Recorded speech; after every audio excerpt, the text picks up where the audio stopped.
I'm in this beautiful location called Mangala Lake. It's around Kolar Goldfield, and I'm here to do birding with some of my friends. And what I want to share through her chronicles for you, our friends, about a hobby that liberates you, that ensures you are mindful, you are in the present moment, and you forget the world for some time. Right? What is birding? Have you heard of the term birding? Birding is plain and simple observing birds around you, around in the nature, giving that additional respect of what it deserves. Right. I started birding right before pandemic, and I would say the birds came to me. Um, they were all around me, and I started to just capture them on my phone, my camera, and I wondered. I saw them only a few times a year, and then that made me realize that okay, what's happening around here? I reached out to a women community in Bangalore, and someone there connected me or introduced me to birding. They are around you all the time, irrespective of whether you live in the heart of Bangalore city, on MG Road, or on outskirts, or in some village areas. There are birds all around you. Any morning, if you have two trees around your house, get out of the house, look at from your balcony or the windows. You should see at least 10 to 12 species of birds around you. How do you recognize them? How do you differentiate them? Is the other question that comes often. Um, there are apps, there are worldwide global apps which help you identify through pictures, through sounds. There's an app called Merlin, Merlin.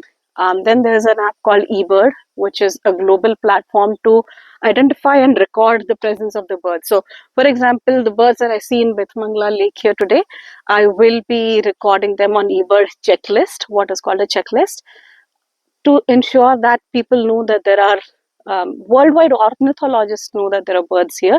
These birds have been spotted.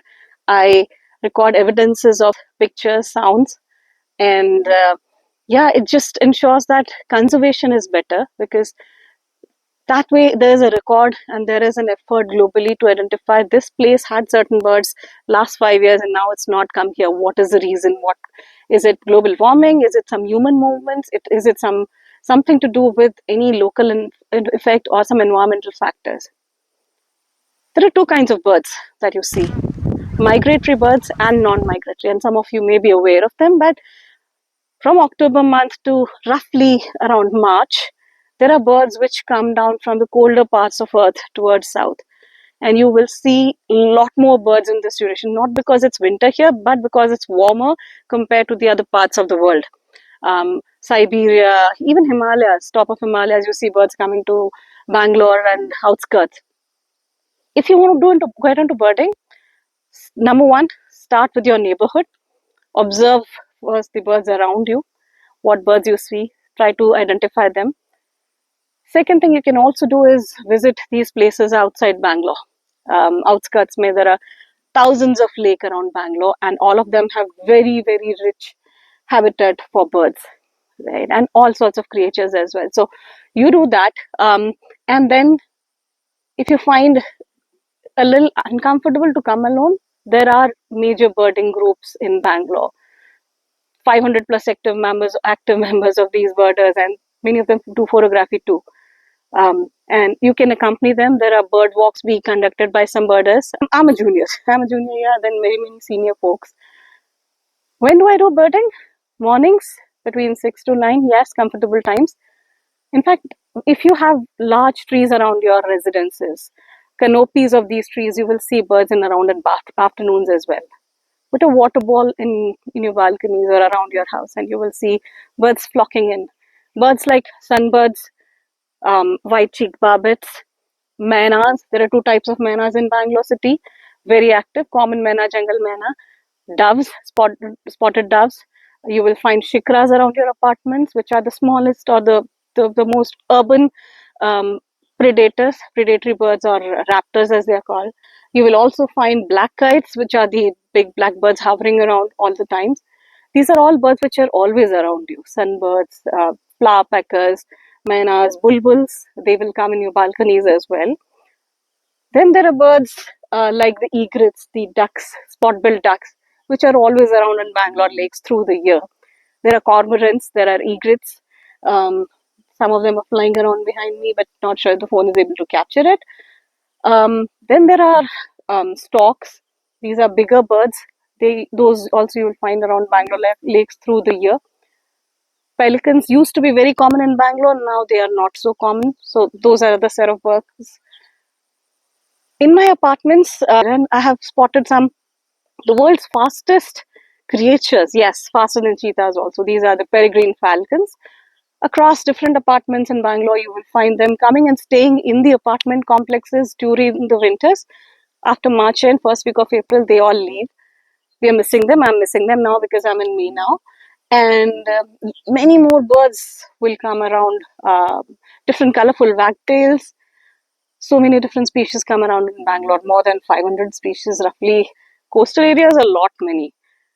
Do I find birds only on trees? Is the other question that I face. No. There are birds that fly and are on the larger trees and on the top of buildings and bigger ones. There are birds around water, like some of them you see flying around me today. And then there are birds which are ground birds, which are field birds. Many more you would find them around fields. You'll find them on the ground. There are thrushes which are on the ground as well. So very exotic birds. But yeah, watch out for them. Start out. If you need help, if you want to get into birding, please leave a comment message here, and I'm happy to connect you with the large network of birders in Bangalore, and we'll be happy to have you join us along with us. Thank you. Bye for now. Do you know that each Indian state has a state bird of its own? The vibrant, very colorful Indian roller is the state bird of Karnataka state, and of course Orissa and Telangana as well. Birds have a life cycle of their own. The migratory birds go back to their homes to breed. All birds take great pains to build their nests and raise their young. You observe and you learn. Any place on earth, across the globe, if you go, be it deserts like Thar, hills of Himalayas, Ladakh, Kashmir, Pangong Lake or Northeast, even heart of New York City or any global city, you will find birds that are unique to that region and some common. Often variants of the similar birds you know. Birds are magic. They are around waiting for you. They are friends of your soul and greet you with love. What are you waiting for? Do reach out. This is Abha signing off and inviting you to join her Chronicles community to learn and share.